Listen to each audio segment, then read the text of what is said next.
Halo teman-teman, pada kesempatan kali ini, Mimin akan menceritakan sebuah film laga aksi Hong Kong yang berjudul Shockwave. Film ini dirilis pada tahun 2017.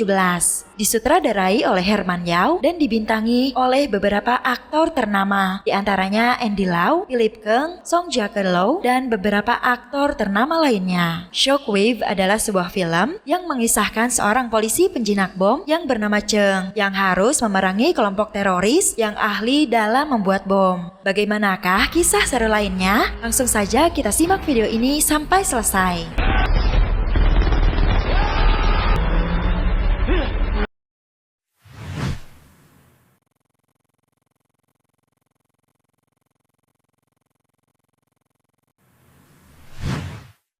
Film diawali dengan memperlihatkan sekelompok pemuda yang merupakan anggota teroris bersenjata sedang bersiap untuk memulai aksi mereka. Di sana, seorang pemuda yang bernama Cheng terlihat sedang mempersiapkan sesuatu di sebuah mobil.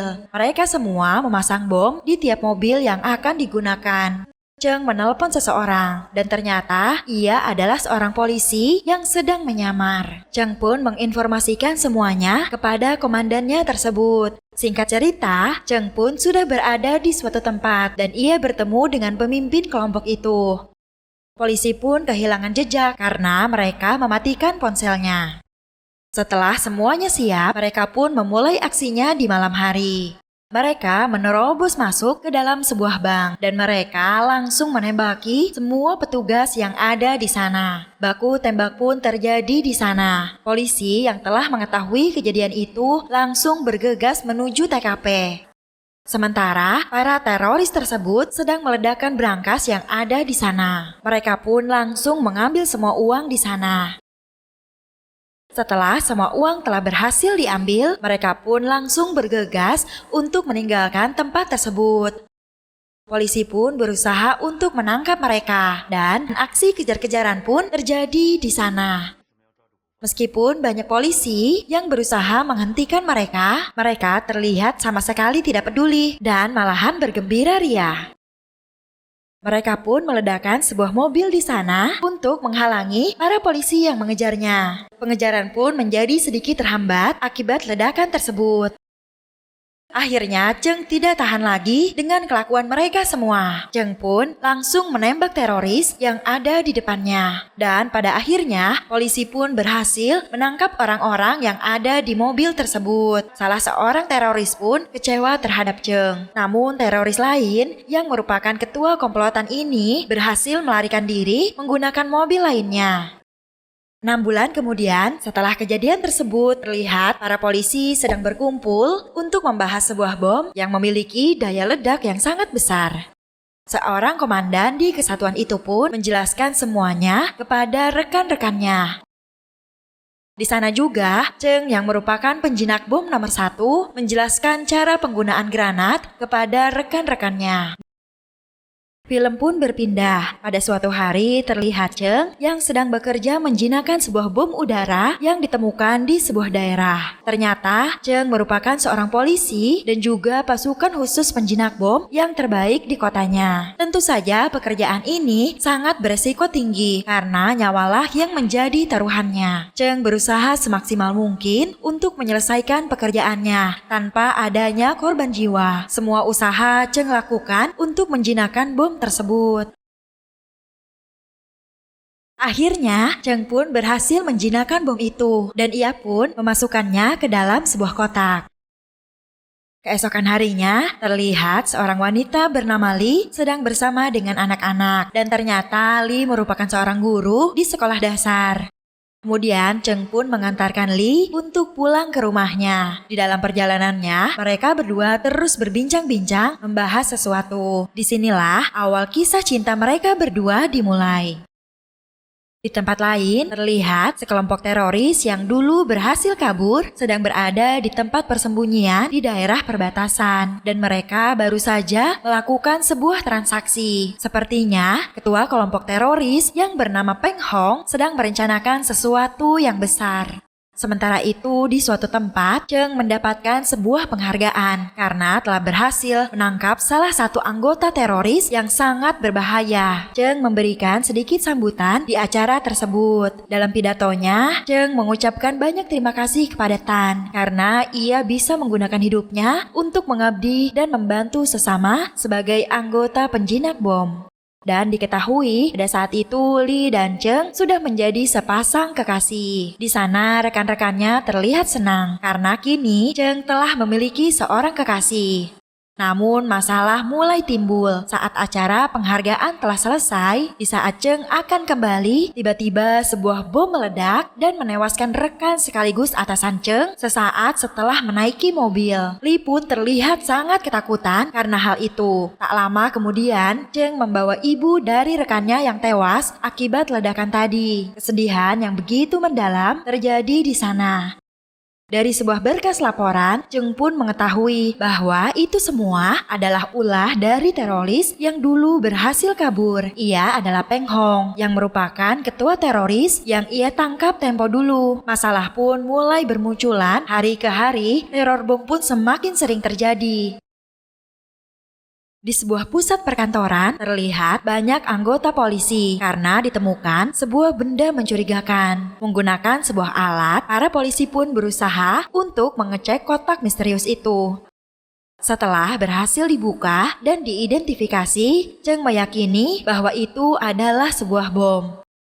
Kemudian Cheng pun melaporkan hal itu kepada Opsirkong dan menggunakan baju pelindungnya untuk memeriksa bom tersebut. Setelah berada di depan bom tersebut, Cheng pun langsung mengidentifikasi jenis bom itu. Setelah ia mengetahui jenis bom itu, Cheng pun berencana untuk menjinakkannya dengan mengentalkan merkuri dalam bom itu menggunakan suhu rendah. Kemudian para polisi pun mengevakuasi semua orang yang ada di sana. Setelah semuanya aman, Cheng pun langsung mencoba untuk menjinakkan bom tersebut. Di tempat lain, Hong yang melihat usaha Cheng berhasil merasa sedikit kecewa. Polisi pun merasa situasi saat ini sudah aman dan Cheng pun terlihat sudah dalam keadaan santai. Namun tiba-tiba sebuah mobil mainan datang ke sana dan membawa sebuah tas. Di sisi lain, Opsirkong yang sedang berbincang dengan Cheng mendapatkan kabar bahwa tas tadi adalah sebuah bom. Cheng pun langsung memeriksanya dan ternyata bom itu akan meledak 3 menit lagi. Mendengar hal itu, Kong pun langsung membawa bom itu dan mereka berdua berniat untuk membuangnya di tempat yang aman. Menggunakan sebuah mobil, mereka berdua berpacu dengan waktu. Setelah mengemudi cukup jauh, mereka pun turun di suatu tempat dan akan membuang bom itu ke laut. Sebelum dibuang, Cheng mengambil foto bom tersebut dan setelah itu bom pun meledak tepat setelah dilemparkan oleh Opsirkong.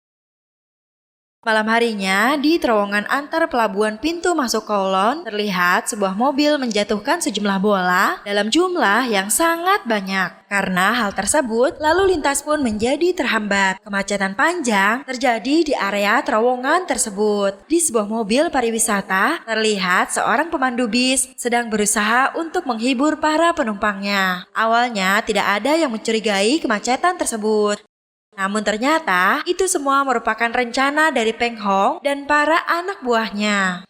Kemudian mereka pun memblokir jalan di sana dengan melintangkan sebuah mobil truk di setiap sisi jalan. Mereka pun memblokir dan menawan orang-orang yang ada di terowongan tersebut. Melihat hal itu, para petugas pengawas terowongan pun langsung menghubungi para polisi. Di sana banyak sekali orang-orang, termasuk anak kecil dan juga lansia yang menjadi tawanan kelompok teroris tersebut. Semua orang yang ada di sana hanya bisa pasrah karena para teroris itu bersenjatakan sebuah senapan api. Karena kejadian tersebut, pihak kepolisian pun mulai bergerak untuk menuju ke TKP.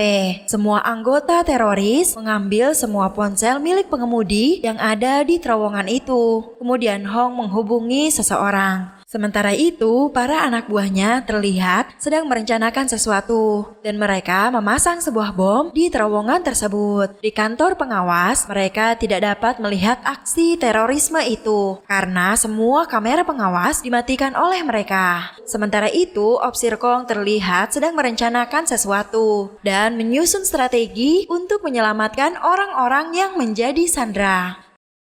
Tak lama kemudian, Kong sampai di sana dan ia mengambil alih ruang pengawas. Cheng juga baru saja sampai di lokasi tersebut.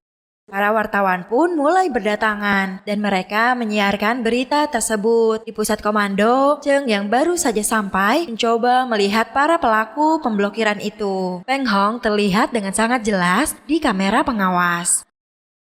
Kemudian, seorang pengawas terowongan sedang menjelaskan struktur dan keadaan di sekitar sana kepada para polisi. Di saat mereka semua sedang berbincang, tiba-tiba dua orang pekerja keluar dari terowongan itu. Namun tiba-tiba mereka semua langsung ditembak oleh anak buah Peng Hong. Akibat tembakan tersebut, polisi pun memutuskan untuk menyerang mereka semua. Aksi baku tembak pun terjadi di sana. Beberapa anggota teroris berhasil terkena tembakan. Begitu juga sebaliknya dengan anggota polisi. Opsir Kong pun memutuskan untuk menerobos ke arah depan untuk menyelamatkan para korban. Namun sayangnya korban telah meninggal dunia. Salah seorang teroris pun melemparkan sebuah bom tepat di mobil Opsir Kong. Kemudian Komandan Polisi Wan mencoba menghubungi Hong untuk bernegosiasi. Namun di sana Peng Hong tidak mau bernegosiasi dan ia hanya meminta Cheng untuk datang menemuinya sekarang juga. Setelah melihat berita yang ada di televisi, Li pun menjadi khawatir. Lalu ia mengirimkan pesan kepada kekasihnya. Setelahnya, Cheng pun datang ke terowongan itu untuk memenuhi permintaan dari Hong. Sesampainya di sana, ia langsung diserang oleh anak buah Hong. Mereka berdua pun sedikit berbincang, dan tak lama kemudian salah seorang sandera dibawa ke sana. Hong meminta kepada Cheng untuk membunuh sandera tersebut. Namun Cheng tidak mau melakukan hal itu. Dan saat Hong lengah, ia mencoba menodongkan pistol kepadanya. Namun anak buah Hong lebih dulu menghentikan niat Cheng. Hong pun memberitahu bahwa ia telah menaruh 1000 kg bom C4 di sana. Dan ia meminta pemerintah setempat untuk membatalkan semua transaksi yang dilakukan melalui pelabuhan selama 2 hari. Jika tidak mau menuruti keinginan mereka tersebut, maka Hong akan membunuh semua sandera yang berada di terowongan tersebut. Peng Hong pun meminta pihak kepolisian untuk melepaskan adiknya yang telah tertangkap saat Cheng menyamar dan berhasil menangkap adiknya. Jika mereka tidak mau menuruti permintaannya, setiap 10 menit ia akan membunuh 1 orang sandera. Meskipun dalam keadaan sedikit terluka, Cheng mencoba memberitahu permintaan Hong kepada atasannya. Sementara itu, para atasan sedang membahas masalah yang akan terjadi jika terowongan itu dihancurkan. Kemudian Cheng pun memberitahu bahwa 1000 kg C4 dapat meledakkan seluruh terowongan di sana. Di waktu yang sama, Opsir Kong datang ke sana. Lalu ia memberikan foto para pelaku juga identitas mereka yang sebenarnya. Kemudian Ketua Wan pun mengatakan kalau Biro Keamanan telah mengkonfirmasi pembebasan adik Peng Hong. Sementara itu, terlihat beberapa polisi sedang menyisir area sekitar terowongan. Di tempat lain, Cheng dan Kong sedang menjemput adik Peng Hong, yaitu Bia Hong, dan ia akan segera diantarkan ke lokasi Hong. Dalam perjalanan, Cheng mencoba memberitahu apa yang telah terjadi dan membuat dirinya dibebaskan. Namun di sana, Bia Hong tidak mau bertemu dengan kakaknya karena kini dirinya telah berubah. Namun tiba-tiba, sebuah truk datang menabrak mereka. Komandan Wan pun mendapatkan kabar tersebut dan akibat kecelakaan itu, Biao Hong harus terluka cukup parah. Komandan Wan pun memberitahu Hong bahwa mereka mengalami kecelakaan saat menjemput adiknya. Hong pun memastikannya langsung dari Cheng dan ia mengatakan jika jam 12 ia tidak melihat adiknya, maka ia akan membunuh para sandera. Untuk membuktikan omongannya, Hong melepas orang sandera dan langsung menembaknya di sana. Karena hal tersebut dengan terpaksa, Cheng harus mengantarkan Biao Hong dalam keadaan terluka melalui sebuah ambulans. Sambil menunggu adiknya, Hong mendekati seorang penumpang yang akan ia bunuh nanti. Untungnya Cheng datang tepat waktu dan wanita itu pun tidak jadi dibunuh. Feng Hong pun mengutus seseorang untuk memastikan jika itu adalah benar-benar adiknya. Untuk menepati janjinya, Feng Hong pun melepaskan beberapa sandera yang dipilih sebagai penukaran atas pembebasan adiknya. Para sandera yang selamat pun langsung dievakuasi oleh para polisi. Namun ternyata Feng Hong hanya melepaskan 50 orang sandera. Cheng pun menanyakan mengapa ia hanya membebaskan 50 orang. Hong pun menyuruh Cheng untuk mengantarkan Biao dan ia akan membebaskan 50 orang lagi. Setelah Biao berada di depan Hong, Hong menyuruh anak buahnya untuk melepaskan 50 orang lagi. Setelah itu, Cheng menyuruh Hong untuk segera pergi dan nanti ia akan menghubunginya. Mereka pun memilih para sandera dan akan melepaskan secara acak. Beberapa orang dipilih dan akan dibebaskan dari terowongan tersebut. Namun di saat salah seorang pemuda akan dilepaskan, kartu identitasnya terjatuh dan ternyata ia adalah seorang polisi. Sementara itu di televisi, sebuah berita terus update menginfokan kondisi yang terjadi saat ini. Di saat Cheng mendapatkan telepon dari Hong, tiba-tiba pemuda yang tadi keluar dari dalam terowongan dan ada bom yang terikat di tubuhnya. Komandan Wan pun hanya bisa melihat hal itu dari CCTV. Kemudian Cheng pun langsung menghampiri polisi muda tersebut dan ia berusaha untuk memenangkannya. Kemudian seorang polisi pun datang ke sana untuk membantu Cheng menjinakkan bom tersebut. Cheng pun langsung berusaha untuk menjinakkan bom tersebut. Polisi muda itu berusaha untuk tetap tenang di saat Cheng melakukan tugasnya. Satu persatu kabel di sana diputuskan oleh Cheng. Namun tiba-tiba Hong mengaktifkan timer bom tersebut. Melihat hal itu, Cheng pun mempercepat usahanya untuk menjinakkan bom tersebut. Namun dikarenakan waktu semakin mendesak, Cheng pun menyuruh rekannya untuk segera mundur dari sana. Awalnya, polisi muda itu berusaha untuk tetap tenang. Namun dikarenakan waktu di bom itu semakin menipis, ia pun terlihat panik dan meminta Cheng untuk segera melepaskan bomnya. Namun ternyata Cheng tidak berhasil melepaskan bom itu. Ia pun meminta kepada polisi muda itu untuk melakukan tanggung jawabnya sebagai seorang polisi. Kemudian Cheng pun berlari menjauh dari sana dan bom itu pun meledak. Melihat kejadian tersebut, semua orang pun langsung bersedih. Ayah polisi itu pun sangat bersedih melihat kematian anaknya. Tak lama kemudian, Hong pun menghubungi Cheng dan membahas masalah saat ia menangkap adiknya. Cheng pun merasa kalau ini semua adalah kesalahannya. Tak lama setelah itu, seorang konselor kesedihan datang ke markas komando. Opsir Kong tersinggung dengan hal itu dan ia pun pergi meninggalkan mereka. Melihat hal itu, Cheng pun memutuskan untuk menemui Opsir Kong. Dan di sana Opsir Kong meluapkan semua kesedihannya karena melihat anggotanya tewas terbunuh di hadapannya. Cheng pun berusaha untuk menenangkan sahabatnya tersebut. Sementara itu di mobil evakuasi para sandera, tiba-tiba seseorang menyerang petugas kepolisian dan ternyata mereka adalah bagian dari anggota teroris yang menyamar dan menyusup ke mobil tersebut. Opsir Khan yang mendapat berita hal itu langsung memberitahu atasannya. Kemudian mereka pun membahas lokasi yang kemungkinan menjadi letak bom C4 yang dipasang oleh Hong. Dari percakapan mereka disimpulkan sepertinya Hong melakukan hal itu karena didalangi oleh seseorang dan ia menyewa tentara bayaran untuk melancarkan aksinya.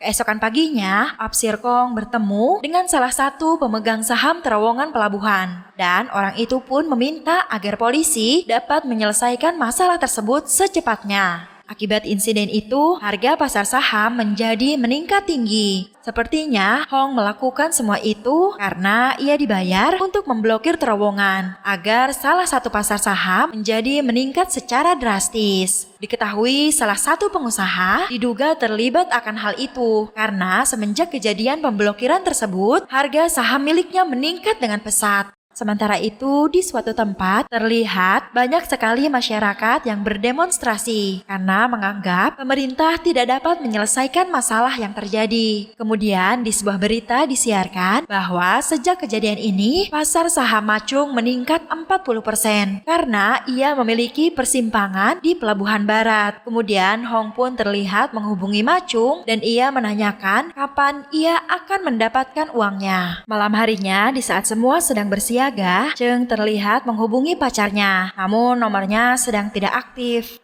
Tak lama kemudian, Cheng pun mendapatkan telepon dari Hong, dan di sana Hong memberitahu bahwa mereka telah menculik kekasihnya. Kemudian Hong pun memberitahu di mana mereka menyembunyikan pacarnya. Mendengar hal itu, Cheng pun berusaha mengingat sesuatu dengan petunjuk yang diberikan oleh Hong. Setelah mengingat semuanya, Cheng pun langsung bergegas untuk menemukan pacarnya. Dan ternyata benar saja, Li disekap di sebuah mobil taksi. Dan di sana ia memegang sebuah granat. Cheng pun langsung berusaha melepaskan ikatan yang ada pada Li. Dan ia berusaha untuk menenangkan kekasihnya tersebut. Ia mengatakan bahwa semua akan baik-baik saja. Dan ia menyuruh Li untuk terus memegang bom tersebut. Sementara itu, para polisi yang lain berusaha menyiapkan tempat untuk membuang granat tersebut. Di sana, Cheng berusaha untuk meyakinkan Li bahwa tak akan terjadi apa-apa. Setelah semuanya siap, mereka akan melepaskan granat tersebut bersama-sama. Kemudian mereka pun mendekat ke tumpukan karung pasir tadi. Dan mereka akan melepaskan granat yang ada di tangan Li. Li pun terlihat sedikit panik, namun Cheng terus berusaha untuk meyakinkannya. Setelah hitungan ketiga, mereka pun melepaskan granat tersebut. Granat itu pun meledak, dan untungnya mereka tidak terluka sama sekali. Beberapa hari pun telah berlalu, dan kini semua sandera terlihat begitu putus asa. Di tempat lain, di kediaman Chung, beberapa wartawan mendatanginya dan mereka pun menanyakan apakah ia terlibat dengan kasus terowongan tersebut. Untuk mengurangi kecurigaan, ia pun mengadakan sebuah konversi pers dan mengatakan bahwa ini semua tidak ada kaitannya dengan dirinya. Sementara itu, Li yang masih sedikit trauma sedang beristirahat dan di sana Cheng berpamitan untuk kembali melanjutkan tugasnya. Sesampainya di markas komando, Opsir Kong meminta kepada Cheng agar ia mau ikut bersama dengannya. Sementara di tempat lain, para teroris tersebut menyerang Macung karena sepertinya ia tidak mau menepati janjinya. Semua anak buah Macung pun dihabisi dan setelahnya ia pun dibawa pergi oleh mereka. Di suatu tempat, Macung dipaksa agar mentransfer uang dalam jumlah yang sangat besar ke rekening Peng Hong. Karena terus diancam, ia pun terpaksa menuruti hal tersebut. Meskipun ia telah mentransfer semua uangnya, Macung tetap dibunuh dan ia diledakkan di sana. Sementara itu, Hong terlihat sedang menghubungi anak buahnya dan ia akan dijemput dengan helikopter. Hong pun menghampiri adiknya dan mengatakan bahwa mereka sebentar lagi akan pergi dari sana. Setelah itu, Cheng ditelepon oleh Hong dan ia menunjukkan remote untuk meledakkan terowongan itu. Kemudian Cheng pun memasuki sebuah ruangan dan sepertinya ia sedang merencanakan sesuatu. Singkat cerita, Cheng pun sudah berada di terowongan dan ia masuk ke sana seorang diri. Cheng pun langsung menyerang dan ia mengancam akan meledakkan dirinya jika Hong tidak mau menyerahkan remote tersebut. Tak lama setelah itu, para polisi pun datang ke sana dan baku tembak pun terjadi di antara mereka. Sambil berusaha menyerang Hong dan anak buahnya, para polisi juga berusaha untuk membebaskan para sandera yang ada di sana. Baku tembak pun terus berlangsung dan suasana pun menjadi mencekam. Di sisi lain terowongan, heli yang akan menjemput Hong telah tiba. Satu persatu sandera pun terus diselamatkan. Para polisi masih terus berusaha untuk melumpuhkan semua teroris tersebut.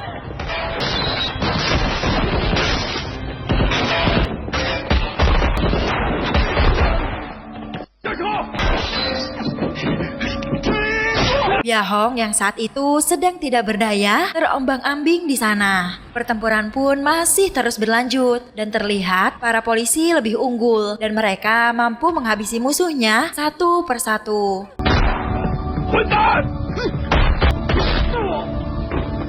Sementara itu, Peng Hong berhadapan langsung dengan Cheng. Mereka pun saling beradu tembakan.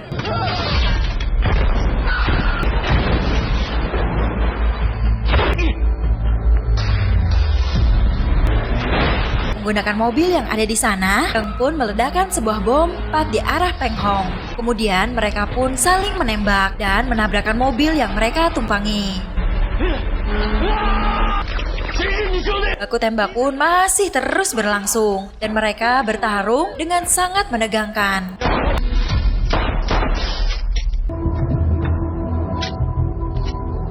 Tiba-tiba Peng Hong sudah berada di depan Cheng dan untungnya Hong datang ke sana tepat waktu dan ia berhasil menyelamatkan Cheng. Akhirnya Peng Hong pun ditangkap dan ia pun berhasil dilumpuhkan. Namun karena baku tembak tadi, remote bom tersebut pun rusak dan bomnya tidak bisa dihentikan. Dengan keadaan yang penuh luka dan sangat kelelahan, Cheng tetap menjalankan tugasnya. Semua orang yang berada di sana pun diminta untuk segera menjauh dari terowongan tersebut. Polisi pun berusaha untuk segera mengevakuasi para sandera di sana.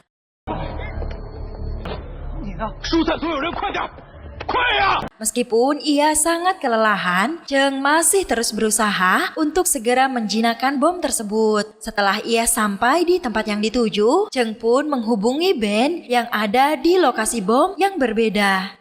Cheng pun menemukan bom yang ada di sana dan semua orang diminta untuk segera menjauh. Cheng pun membuka bom tersebut dan bertanya kepada Ben, apakah bom yang di sana sama dengan yang ada di sini? Setelah mengetahuinya, Cheng pun menghubungi komandannya dan ia meminta agar mereka segera pergi meninggalkan terowongan tersebut. Semua orang pun berlari dan Cheng mengatakan bahwa bom ini bisa meledakkan seluruh terowongan. Waktu pun semakin sedikit dan Cheng berusaha untuk segera mematikan bom tersebut. Kemudian ia pun menghubungi Ben dan mengatakan bahwa ia akan memotong kabel berwarna kuning. Dan jika itu berhasil, ia meminta Ben untuk mengikutinya. Namun jika ia telah gagal, ia meminta kepada Ben untuk memotong kabel yang sebaliknya. Cheng bersiap untuk memotong kabel tersebut. Sementara itu terlihat Li yang sedang menunggu kepulangan Cheng. Cheng pun memberikan aba-aba kepada Ben dan ia akan segera memotong kabelnya. Setelah hitungan ketiganya, bom tersebut harus meledak sesaat setelah Cheng memotong sebuah kabel dan sebuah ledakan besar pun meluluh lantakan terowongan itu. Untuk meminimalisir kerusakan, Ben memotong kabel sebaliknya agar bom yang lain tidak meledak. Sementara itu, Li terlihat bersedih saat ia melihat pesan yang dikirimkan Cheng kepadanya. Kejadian itu pun menyisakan kesedihan bagi orang-orang yang ditinggalkan. Sampai detik terakhir, Cheng tetap menjalankan tugasnya. Ia harus pergi dan menjadi pahlawan bagi semua orang yang telah berhasil ia selamatkan. Film pun ditutup dengan memperlihatkan upacara pemakaman bagi semua anggota polisi yang telah gugur akibat insiden tersebut. Dan film pun selesai. Gimana, seru banget kan ceritanya teman-teman? Jangan lupa untuk terus dukung kita dengan cara like, share, dan subscribe channel ini supaya kita lebih semangat lagi untuk terus upload video seru lainnya. Thanks for watching and see you guys in the next video. Bye-bye!